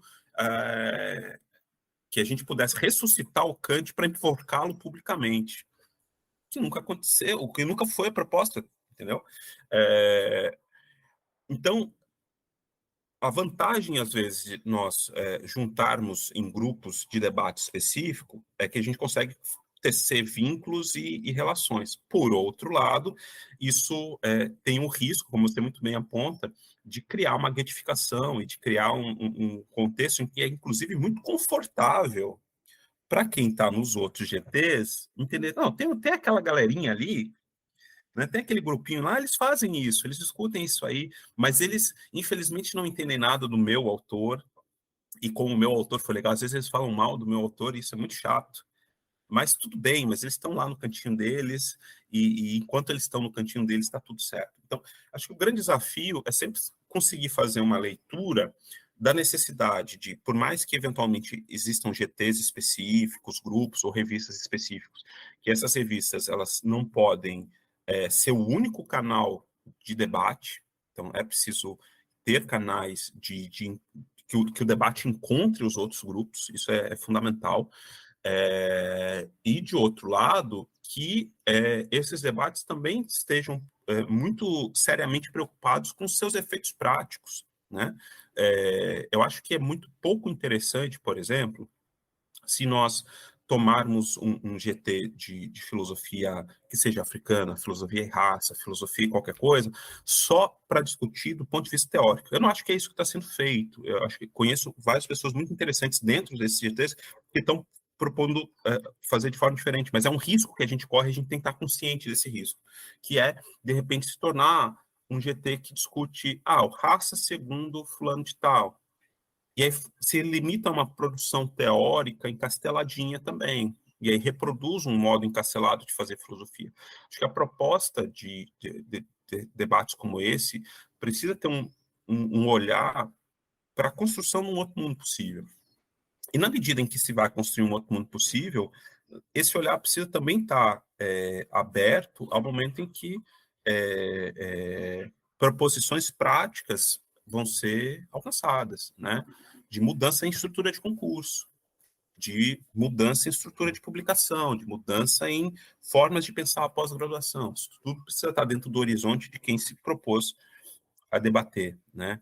Então, eu vejo que a gente precisa fazer sempre esse vai e vem, né? De vez em quando se junta, mas também saber se espalhar um pouco para estar nesse debate que é desconfortável com os outros GTs, com os outros grupos, com as outras revistas, etc. Eu vou mudar de assunto um pouquinho, mas é porque é importante. Eu quero saber como é que tá o William Amo, como é que estão os seus trabalhos sobre o William Amo, o que vai sair sobre isso, porque você já, depois da nossa conversa inicial que a gente fez no podcast sobre o Amo, você tem feito muitas coisas e acho que o público está interessado. E eu queria saber o que você tem produzido, né? Tem um artigo que saiu sobre a infância do William Amo, mas a impressão que eu tenho é que ele é só um capítulo de alguma coisa. Exatamente, exatamente. Acho que depois daquele podcast, eu acho que eu ainda não havia traduzido os textos do Amo, então, um pouco depois do podcast, eu senti a necessidade de me jogar no latim e traduzir, pelo menos o texto mais famoso dele sobre a impassividade da mente humana. E isso eu fiz um pouco depois, acho que menos de um ano depois de sair o episódio que nós gravamos juntos, saiu essa tradução, e aí foi bem legal. Eu fiz uma tradução um pouco informal, quer dizer, eu não publiquei em revista, não publiquei na forma de livro convencional, publiquei na internet, mas com um trabalho a muitas mãos. A tradução foi da minha autoria, achei um colega para que pudesse revisar o meu latim, e consegui também que alguns colegas de outras áreas fizessem a capa, discutissem comigo a capa. A gente fez um projeto interessante. Então, por mais que seja só um PDF na internet, é um PDF que ficou muito bonitinho. Se vocês quiserem ver, eu vou achar muito legal, né? Sobre a impassividade da mente humana, de Anton Wilhelm Amo. E posteriormente, mais recentemente, aí, esse ano eu fiz a tradução de um segundo texto do Amo. São textos curtos, né? São como que no tamanho do que nós hoje produzimos como artigos acadêmicos, né? Na época chamava de dissertação mesmo. Então, essa segunda dissertação, ou mais propriamente essa disputação, como ele chama, eu traduzi esse ano e deve sair numa revista acadêmica dessa vez, num formato não tão bonitinho, não com uma capa bonitinha, mas com, de qualquer forma, um reconhecimento acadêmico dela. E esse texto complementa o texto anterior, né? O primeiro texto ele defende uma certa perspectiva a respeito da mente humana, de que ela é impassível, que ela é completamente ativa portanto, há de se pensar uma certa relação dela com o corpo em que certas coisas cabem ao corpo e outras coisas cabem à mente, diferente do que foi pensado por outros autores da tradição. Nesse texto, ele continua esse trabalho. O nome do texto completo, eu vou falar de memória, posso errar uma outra palavra, mas é mais ou menos assim. A disputação filosófica acerca... A disputação filosófica acerca da ideia distinta do que compete à mente e ao nosso corpo orgânico e vivo. É um título meio grandinho, né? Eu gosto de chamar ele mais rapidamente ideia distinta, em comparação à impassividade, mas é um texto que, de certa forma, tenta continuar. Foi publicado em 1734, mesmo ano da impassividade, na verdade, um mês depois, para ser mais preciso, e continua o trabalho tentando identificar, do ponto de vista da produção do conhecimento e da produção da vida humana, quais coisas dizem respeito à mente, quais coisas dizem respeito ao corpo, e com resultados muito interessantes. É um texto muito curto, deixa muitas pontas para a gente especular, mas, por exemplo, há uma discussão sobre a memória, que eu acho muito interessante, em que ele localiza a memória no corpo e não na mente. E ainda que no processo de memória, a mente tenha um papel, mas a memória fica no corpo, e por aí vai. Então, ele faz uma discussão muito interessante, e esse texto deve sair em breve.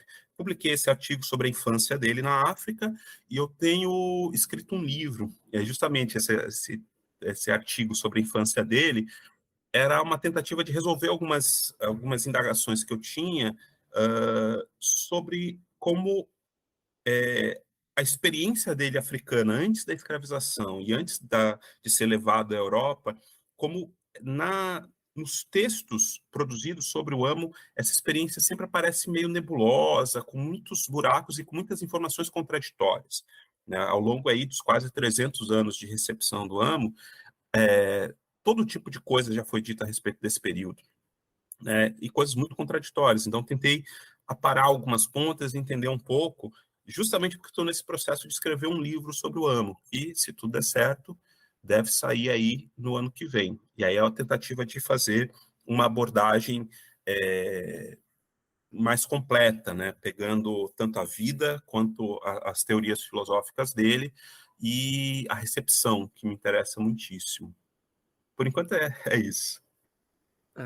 Que ótimo, acho que tem repercutido muito, já tem grupos de estudos sobre o texto que você traduziu, o pessoal está interessado, e agora a gente passa para uma posição um pouco diferente, agora a gente vai ter outras produções de ponta sobre o William Amo em todas as línguas, né? Porque o que você está fazendo está colocando o William Amo como um pensador aí que o pessoal pode ter acessível e pode dialogar com ele. Acho que é um trabalho fundamental, assim, para que a gente tenha uma mudança do cânone, ter os materiais acessíveis também, né? Fernando, eu queria agradecer muito esse papo. A gente poderia continuar, acho que a gente fez um caminho bem bacana aqui. Eu queria deixar espaço aberto, então, para você dar o seu recado, divulgar o que você quiser divulgar, e agradecer novamente a possibilidade de conversa. Tá ótimo. Obrigadão, Marcos.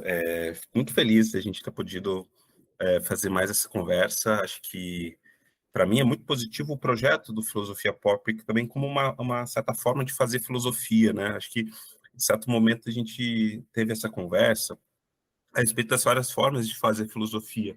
E uma que sai um pouco do horizonte, né? A gente pensa muito em texto, né? Você pode fazer filosofia enquanto um ensaio, um texto que é um ensaio, um texto que é um tratado, um texto que ou no máximo, enquanto apresentações em evento, que via de regra também a gente faz na forma de um texto, que às vezes a pessoa vai lá e lê, inclusive. Mas acho que há um lugar de se pensar a filosofia em entrevista também, né? Entrevista como uma forma de produzir, né? Não só de divulgar, de debater abstratamente, assim, sem muito rigor, o que é filosofia, etc., mas de produzir mesmo, produzir pensamento filosófico, produzir alguma coisa. Eu acho que, nesse sentido, filosofia pop tem uma história aí muito bonita de produção, para além das outras coisas, né? As traduções que foram publicadas no site da Filosofia Pop, as entrevistas por escrito, que também estão presentes, mas essas entrevistas em áudio, acho que ele tem um lugar aí no pensar filosófico brasileiro que vale a pena ser valorizado. Por isso, eu queria agradecer muito essa oportunidade. E aí, queria aproveitar para divulgar a produção que deve estar aparecendo em breve sobre mulheres na filosofia.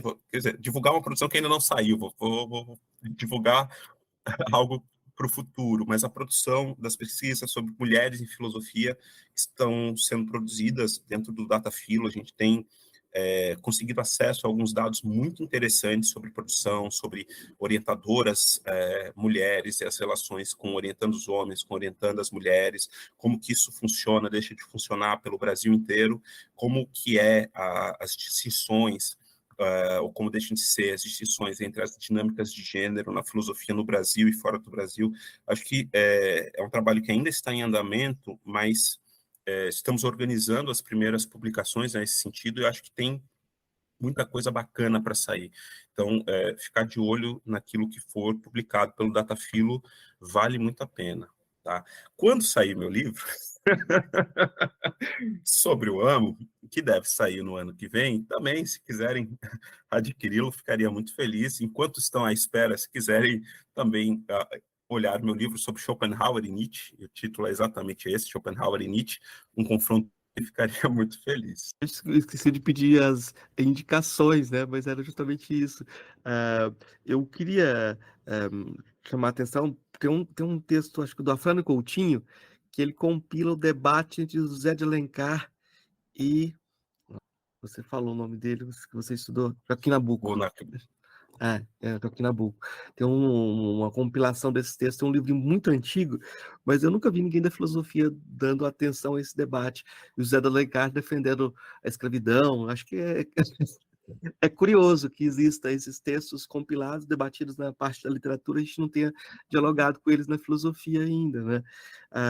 E outro texto que eu acho que é curioso, que eu sempre divulgo, é o trabalho do Bajonas Teixeira Júnior. Acho que tem um livro chamado Lógica da Dissimulação, ou Lógica da Simulação e Lógica dos Fantasmas. O primeiro é a tese de doutorado que ele defendeu na UFRJ, com o Emanuel Carneiro Leão como orientador. É um texto muito esquisito, porque ele trabalha com as questões raciais também, ele trabalha com o debate do lugar da escravidão. E tem uma tese que eu vou reproduzir que é muito curiosa, que ele fala que, por conta da escravidão, o brasileiro não consegue ser pai, e ele vai colocar isso com o Dom Casmurro, como o Dom Casmurro o Bentinho queria ter um filho, e falava, faz tudo para ter um filho, quando o filho vem, ele não reconhece, ele não consegue se colocar na posição de pai. São debates que passaram, né? Mas eu acho que é muito curioso que isso tenha tido espaço, e que essas pessoas que romperam com o que é esperado, depois não conseguem repercussão, né? Sim. Pelo contrário. Até porque são pessoas difíceis, né? Para fazer um trabalho desse tem que ser pessoa difícil, né? Para enfrentar um negócio desse. Tem que ser pessoas que não estão acomodadas ali, então com certeza é uma pessoa difícil. Mas é isso, eu queria agradecer novamente o diálogo e perguntar se tem mais alguma indicação que você queria fazer. Eu queria fazer uma última indicação, porque eu acho que é um texto, falando de textos que deveriam ter uma repercussão maior e que eventualmente não tem. Eu queria indicar um texto que foi traduzido, já publicado acho que há mais de 10 anos no Brasil, um artigo chamado Ignorância Branca, do Charles Mills. Acho que foi publicado no Brasil um pouco antes dele falecer, se eu não estou enganado. Mas está publicada a tradução, não me recordo agora a revista, mas é só procurar o texto, que encontra muito facilmente o PDF.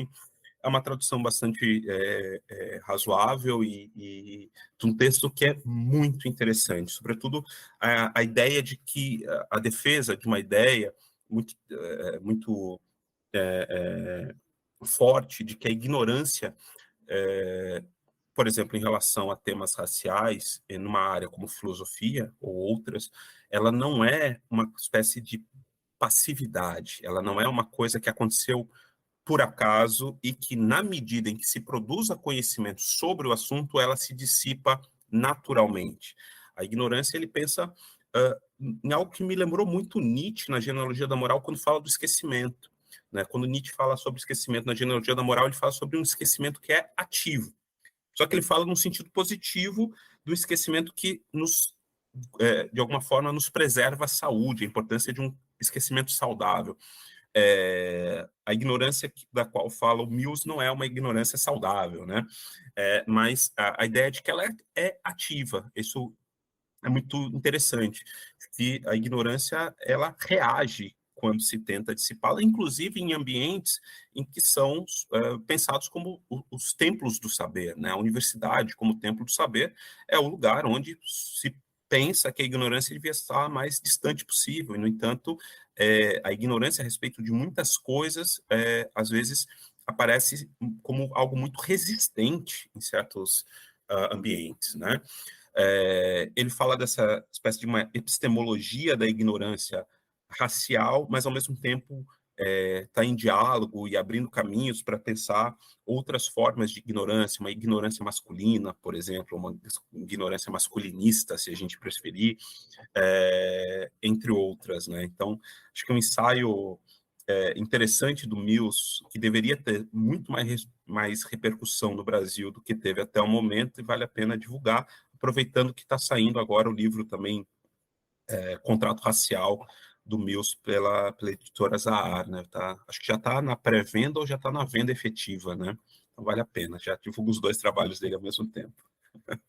Só para dialogar com a sua indicação, o Bruno Rodrigues Lima, que está publicando a obra completa do Luiz Gama, na entrevista que a gente fez com ele, a gente falou de um texto do Gama em que o Gama fala da torpeza do branco, né? Sim. E cita uma passagem em que falam de um menino negro que foi abandonado, uma criança negra que foi abandonada, a mãe mulata devia ter jogou a criança na rua, e aí a suspeita de um homem negro velho, ele fala assim, não, isso é torpeza de branco, a razão por trás disso só podia ser isso, eles vão investigar e vão chegar nesse resultado. Então, Luiz Gama, lá no século XIX, já estava a par dessa ignorância branca, né? E a gente pode procurar ele como outro para dialogar nessa situação. Com certeza, com certeza. Eu acho que o Luiz Gama ainda há de ter o devido reconhecimento dentro dos cursos de filosofia e de educação. Inclusive, ele tem alguns textos muito interessantes. Tem uma carta muito famosa dele, a Carta ao Filho, em que ele manda o filho ler filosofia, ser filósofo, como uma tarefa para o filho. Eu acho muito interessante. Eu acho que você está fazendo já um trabalho que é mostrar, de alguma forma, como a ideia de consciência racial que o pessoal desloca só para o século XX, década de 30, como se não fosse possível consciência racial na França, na década de 30 do século XX. Exatamente. Pois antes disso não era possível, porque o pessoal nem falava francês, então não tinha como, nos outros lugares, ter consciência racial, né? E quando você pega o William Amo, você pega o Luiz Gama, você pega outros autores que estão deslocados no espaço e no tempo, você começa a ver, não, olha, os irmãos escravizados sabiam que eram escravos, eles sabiam. Exato. Sabiam que tinham sido escravizados e tinham essa unidade de alguma forma. Então, vamos quebrar essa ideia de muitos lugares. Eu acho que o Gama é um dos interventores nesse sentido, de mostrar que não foi a coisa, a negritude não começou na França na década de 30. Se o pessoal chegar nos Estados Unidos, vão perceber que existia alguma coisa antes, etc. Se chegar no Brasil, dá para encontrar o Gama e dá para encontrar mais coisa. É isso, Fernando. Acho que a gente pode continuar dialogando. Abraço, doutor. Muito obrigado. Abração. Ei, gostou do nosso episódio? Apoia a gente lá no Catarse, é só R$5 por mês, o preço de um cafezinho. Ajuda a gente a continuar divulgando a filosofia no Brasil. catarse.me/filosofia_pop.